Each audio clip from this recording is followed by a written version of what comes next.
तो पशु योनि में कौन जाएगा? देखो, जो रात के 11 बजे के बाद 3 बजे के बीच में भोजन करता है, ये निशाचर है। निशा माने रात, चर माने विचरने वाली। रात में खाना, रात में तुमको 8-10 बजे तक भोजन कर लेने का नियम। 11 आखिरी है, 11 के बाद भोजन में बिल्कुल नहीं होना चाहिए। ये रात नहीं है ऐसे कि तुम्हारा जब मना है तब भोजन। 11 से लेकर 3 बजे के बीच में बिल्कुल नहीं। शांति से भजन करो, सो जाओ, उपद्रव मत करो। अब सीटियां बज रही हैं 12 बजे, चलो होटल में चलते 12 बजे खाने, ऐसे लोग जाते हैं। पशु योनि निश्चित। अपवित्र भोजन, दुर्गंध युक्त भोजन, अभक्ष भोजन, इनको पाने में जो आनंद मानता, रात के 11 से 3 के बीच में भोजन, जो रात में आहार ऐसा करता है उसको पशु योनि मिलती है। जो दूसरों का धन चोरी करता है, जो विद्वान बन करके दूसरों की वंचना करके धन को लूटता है, जो अपने कर्तव्य कार्यों से अनभिज्ञ होकर मनमानी आचरण करता है, जो समयोचित सदाचार का ज्ञान नहीं रखता, वो मूर्ख पशु योनियों को प्राप्त होता है। जो हिंसक स्वभाव का है, जो अपने परिवार वालों को पीटता है, गाली गलौज, थोड़ी सी संपत्ति के लिए मारपीट, ऐसी लड़ाई झगड़ा, कलहप्रिय, कायर, कुत्ते की योनि को प्राप्त होता है। लिखा हुआ है वो कुत्ते की योनि को प्राप्त होता है। जो थोड़े से हिस्सा के लिए भाई बंधुओं को मारपीट, कलह, लड़ाई झगड़ा, इस तरह का व्यवहार, हिंसक स्वभाव, क्रूर स्वभाव, इनको कुत्ते की योनि प्राप्त होती है।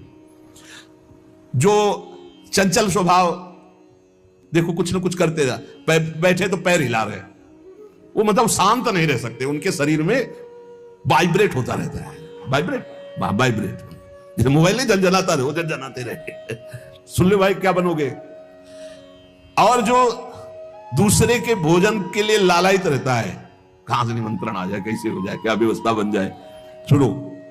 और जब चलता है ना तो बेढंगे ढंग से चलता है, बेढंगे ढंग।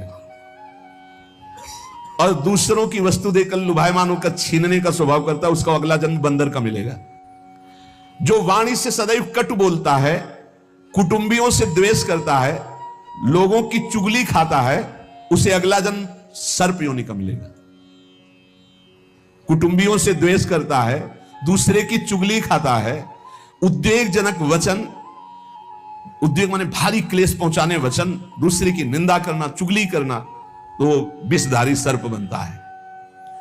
जो शरीर से बलवान दीन जनों के ऊपर आक्रमण करके खूब पिटाई मार करना, माता पिता को मारना, ऐसे गरीब जनों को, दीन जनों को मारना, निर्लज और मांस भक्षण करने वाला, उसको अगले जन्म में क्रूर मांस भक्षी, जैसे हाइना, सिंह, सियार, ऐसी योनियों को दिया जाता है।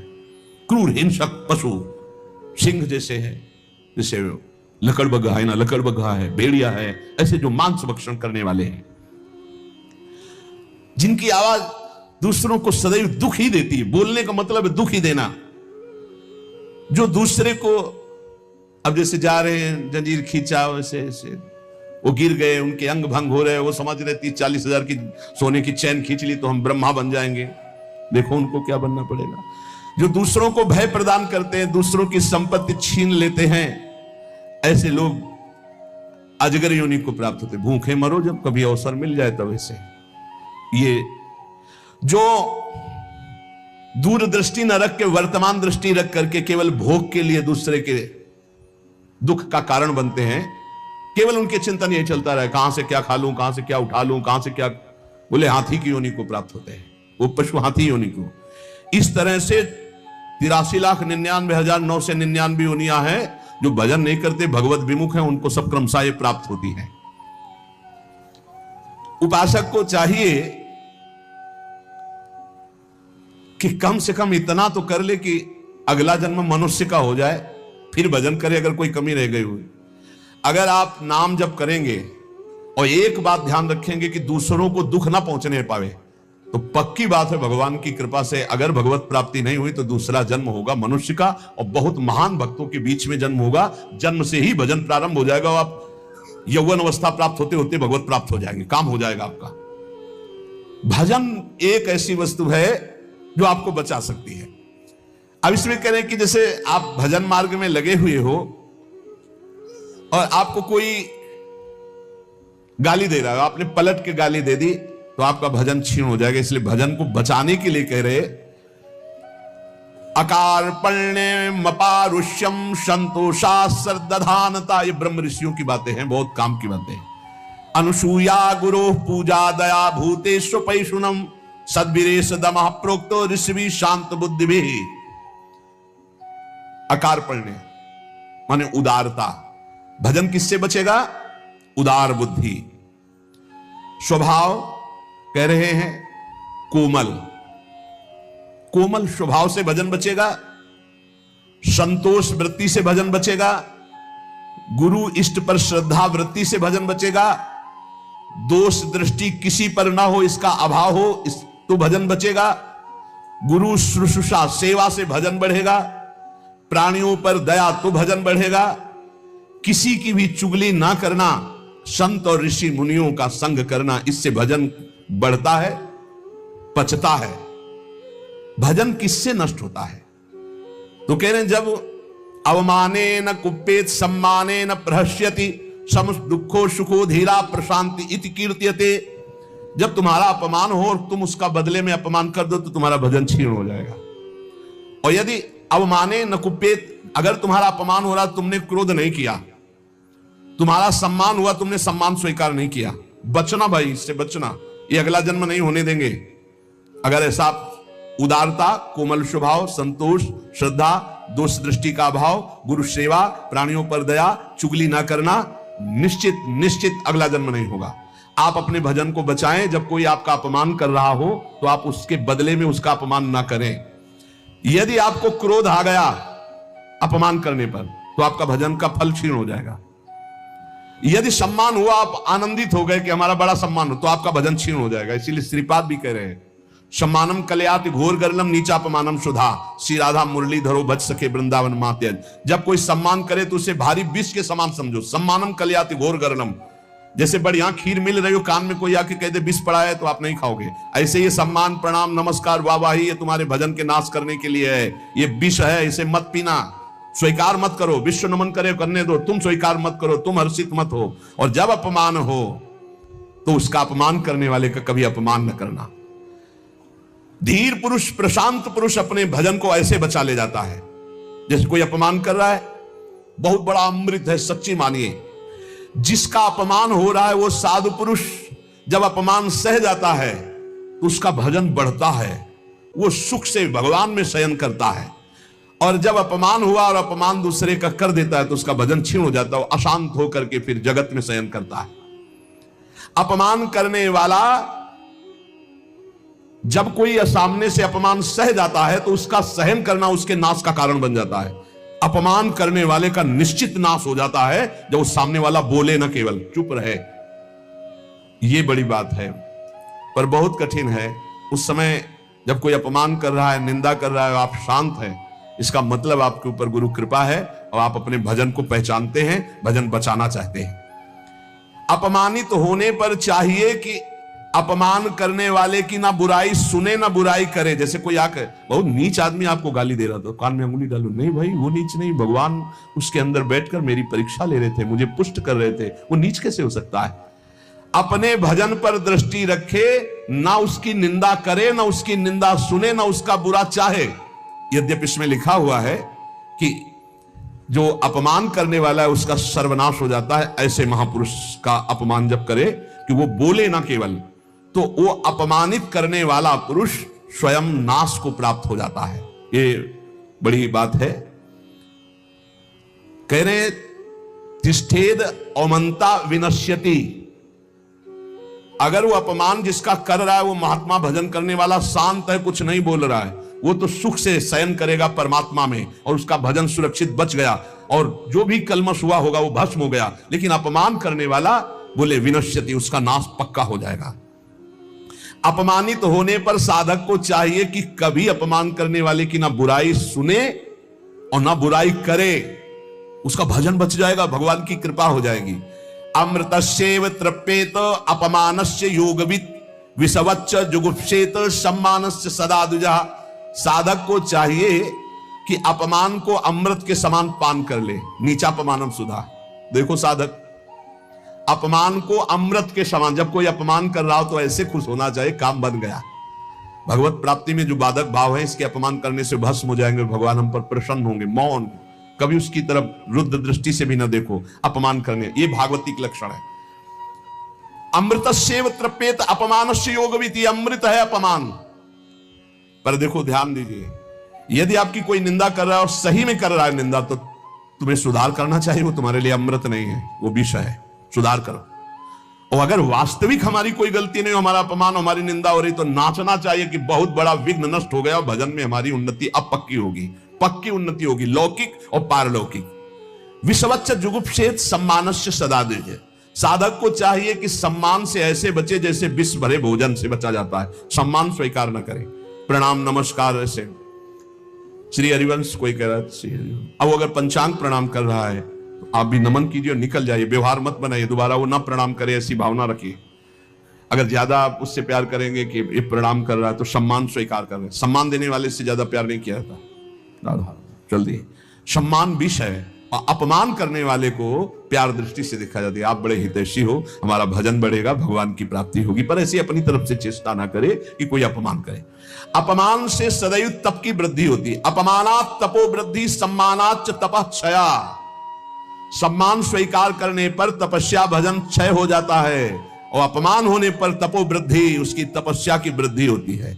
अर्चिता पूजितो विप्रा दुग्धा गौरी गच्छति। जो अपनी पूजा कराने लगता है, अपने प्रणाम स्वीकार करने लगता है, तो जैसे दूध देने वाली गाय दुर्बल हो जाती है, ऐसे वो तपहीन हो जाता है जो भारी प्रणाम नमस्कार पूजा स्वीकार करता है।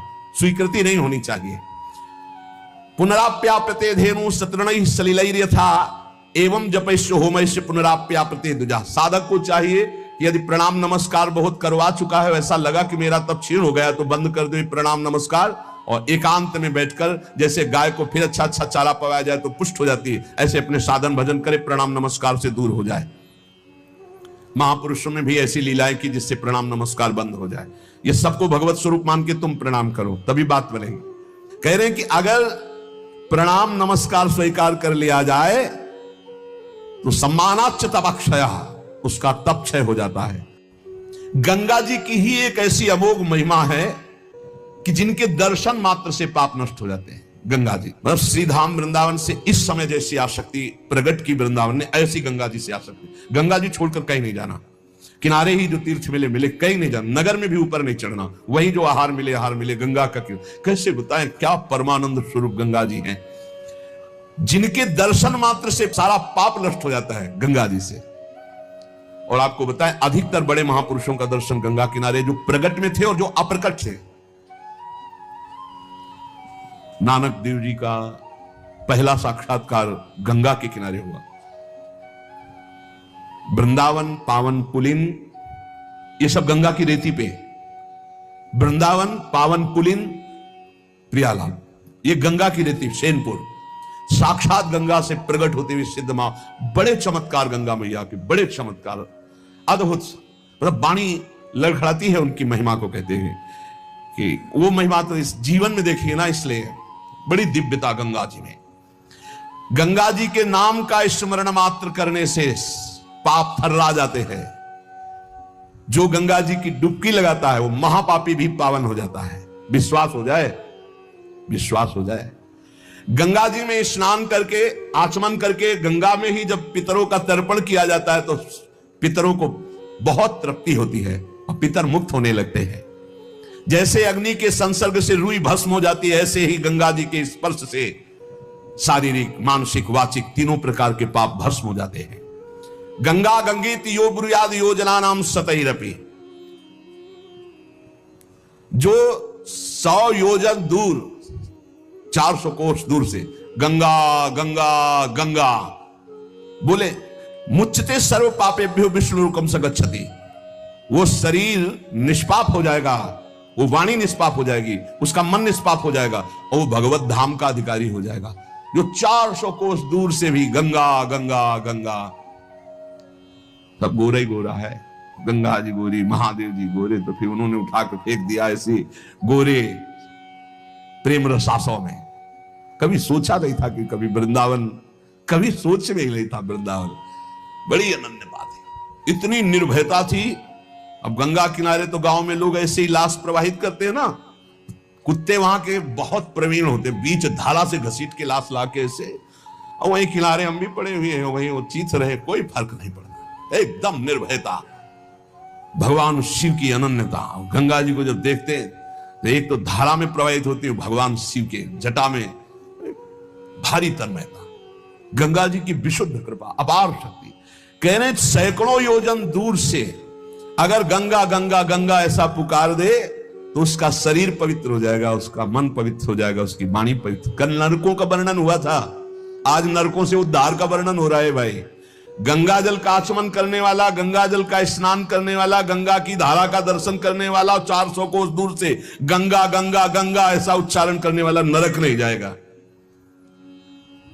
कल जब नरकों का वर्णन हुआ था तो कई लोगों के बातें आई थी कि हमारे 38 के 38 हमारे में लक्षण है, अब क्या होगा। कोई कहता हमें 5 है, कोई कहता हमें 2 है, इसका मतलब नरक जाना पक्का है। तो आज उसकी काट सुन लो।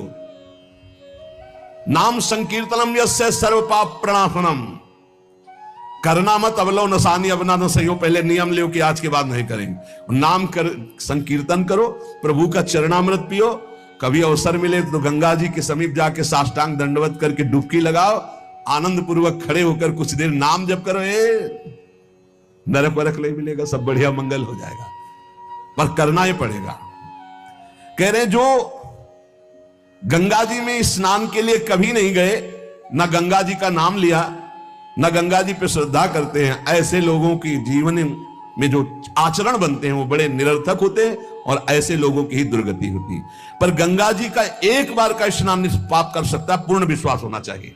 एक बार हरिद्वार में बहुत लोग गंगा स्नान कर रहे थे, पार्वती जी ने कहा कि देखो इन सबका उद्धार पक्का हो गया, क्योंकि हम देवी की महिमा को जानती है गंगा की, ये सब स्नान करके, पूर्णिमा का पर्व है, ये स्नान करने पक्का निष्पाप हो गए। महादेव जी ने कहा नहीं नहीं। बोले क्यों प्रभु? बोले इनमें कोई गंगा स्नान कर रहा है, सब पानी में डुबकी लगा के आ रहे हैं, गंगा में थोड़ी लगा। तो प्रभु आप भी एक आश्चर्य में बात करते, साफ देखो ना कितने भाव से नहा नहा के आ रहे हैं। बोले अच्छा इनको विश्वास नहीं गंगा जी पे, इसलिए पानी पे डुबकी लगाते हैं, कोई एक होगा जिससे विश्वास होगा। देखो अभी हम परीक्षा करते हैं। रास्ते में बैठ गए कि जैसे गिर गए हो ऐसे वृद्ध का रूप रख के गिरे हुए, अम्बा जी तो नवीन रूप धारण करके बोले जो निकले उससे जो हम कहें सो कहो। तो जो महादेव जी ने सिखाया तो कहते भैया ये हमारे पति देव गिर गए, थोड़ा हाथ सहयोग दीजिए, पकड़ के उठा दीजिए, अकेले उठ नहीं रहे, आप आइए। और जब कोई आने लगे तो कहना निष्पाप पुरुष ही हमारे पति को छू सकता है, अगर पापी छुआ तो भस्म हो जाएगा, बस इतना तुम्हें बोलना है, ठीक है। अब जो निकलते बोले भैया आप गंगा नहा के आ रहे हो? बोले हाँ। तो बोले आप तो निष्पाप हो ही गए होगे, हमारे पति फिसल के गिर गए, हमारे पति निष्पाप हैं, और जो निष्पाप पुरुष इनको निकाल सकता है, अगर कोई पापी छू लिया तो भस्म हो जाएगा, आप सहयोग करो। बोले गंगा तो नहा के आए पर पाप बहुत तो हुए, अगर कहीं पाप नष्ट न हुए हो तो भस्म ही हो जाएंगे। नहीं, कोई नहीं, किसी की हिम्मत नहीं पड़ी कि महादेव जी को निकलवा दें, क्योंकि जहां ये कहती कि अगर पापी पाप तो हुए यार, अब पता नहीं गंगा नहाने में नष्ट हुए कि नहीं नष्ट हुए, बेकार को भस्म हो जाए ऐसे। उनमें एक आदमी सरल भाव से गंगा गंगा गंगा माँ गंगे स्नान किया, बोले भैया हमारे पति को निकलवा। बोले अच्छा भैया लुटा रखा। बोले भैया एक बात सुन लो, हमारे पति निष्पाप हैं, अगर पापी पुरुष छुएगा तो भस्म हो जाएगा। बोले भैया आपको विश्वास नहीं, गंगा मैया में स्नान करके आ रहा हूं, अब भी पापी हूं। और तत्काल भगवान बाहर निकाल किसी को। जब वो चला गया तो भगवान शिव ने कहा ये केवल गंगा स्नान करके आया, इसकी अर्थात भाव विद्यते देवा ना पाषाणे ना मूर्तये। यदि हम भगवान के नाम, भगवान के धाम, भगवान के इन पावन तीर्थों पर दृढ़ विश्वास करते तो बहुत जल्दी लाभ प्राप्त होता है। ये विश्वास के लिए सुनाता शास्त्र, ऋषि मुनि सब ये विश्वास के लिए सुनाते। हमें दृढ़ विश्वास कर लेना चाहिए कि अब हमारा कल्याण तो हो ही गया। जैसे गंगा जी क्या है? भगवान श्री कृष्ण का चरणामृत है। गांगम वारी मनोहारी मुरारी चरणच्युतम त्रिपुरार शिरश्चार, जिसे भगवान शिव मस्तक पर धारण किए। अपने लोग रोज चरणामृत पीते हैं, किनका? प्रिया प्रीतम का। अब और गंगा की जरूरत पड़ेगी? जहां से गंगा प्रकट हुई उनके सर्वांग स्नान का जल। यमुना जी, जब यमुना जी गंगा जी से मिली तो गंगा जी ऐसे होकर प्रणाम मुद्रा में मिली यमुना जी से। यमुना जी ने कहा तुम्हारा अहो भाग्य कि तुम जगत पावन करने वाली गंगा हो। तो उन्होंने कहा तुम्हारे सामने मेरी कोई सामर्थ्य नहीं। क्योंकि तुम में प्रभु पूर्ण अवगाहन करते। हम तो प्रभु के चरण धोवन मात्र हैं, आपके ऊपर तो पूर्ण प्रभु की कृपा है। ब्रजेंद्र सोनु राधिका हृदय प्रपूर्य माणे हो।